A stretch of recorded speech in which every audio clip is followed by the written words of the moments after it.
এখন বন্ধুরা বিকেলবেলা আর আমি ছাদে এসেছি তোমাদেরকে একটা জিনিস দেখাতে। তার সাথে আমিও দেখব, কয়েকদিন আগে আমি দেখেছি, আজকের আমি ভালোভাবে দেখব আর তোমাদেরকেও দেখাবো। তো বন্ধুরা এই দেখো আমাদের ড্রাগন গাছ, আমি আগেও দেখিয়েছি, এখনও দেখাচ্ছি আর পরেও দেখাবো। যতবার আমার ড্রাগন গাছে ফুল আসবে, ফল হবে, ততবার দেখাবো আমি। তো ফার্স্ট এই ফুলটা দেখো, এই ফুলটা সেদিন ফুটেছে 3 দিন মতো আগে। তো এটারও একটা আমি ভিডিও তোমাদেরকে দেখিয়েছি। আর তার সাথে সাথে এই ফুলটা ফুটেছে কালকে। এটা সকালবেলা জানতাম যে কালকে সন্ধ্যাবেলার দিকে এটা ফুটবে। কাল যেহেতু বাড়িতে ছিলাম তাই এই ফুলটা ফুটতে আর আমি দেখা হয়নি বা দেখিনি।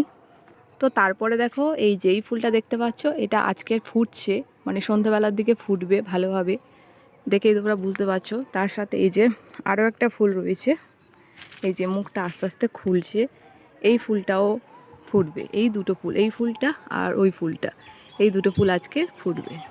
সাথে সাথে আরও কতগুলো ফুল এসছে তোমাদেরকে আমি দেখাচ্ছি। এই যে এই একটা ফুল, এখানে দুটো ফুল। আর ড্রাগন গাছের ফুল অমাবস্যা পূর্ণিমাতে ফুল আসে, তোমরা তো সেটা জানো, আবার হয়তো অনেকেই জানো না, আমিও আগে জানতাম না। এই যেখানে একটা ফুল, আর এর আগেও 2-1টা ফুল শুকনো হয়ে গেছে। আর তার সাথে সাথে এই যে এই ফুলটা, এটাও শুকনো হয়ে গেছে। তো এই যে হাত দিলাম সাথে সাথে ছিঁড়ে গেল, আর এমনিতেও আমরা ছিঁড়েই ফেলে দিই। তো এই যে গাছের গোড়াতেই দিয়ে দিলাম।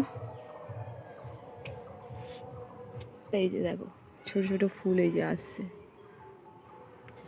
তো বন্ধুরা আমাদের ড্রাগন গাছটা কতটা ছোট ছিল, দেখতে দেখতে গাছটা কতটা বড় হয়ে গেল আর কতগুলো ফল দিচ্ছে। এর আগেও 2-3টে ফল দিয়েছে। এই যে একটা ফুল ফুটে গেছে অলরেডি, ফল হচ্ছে।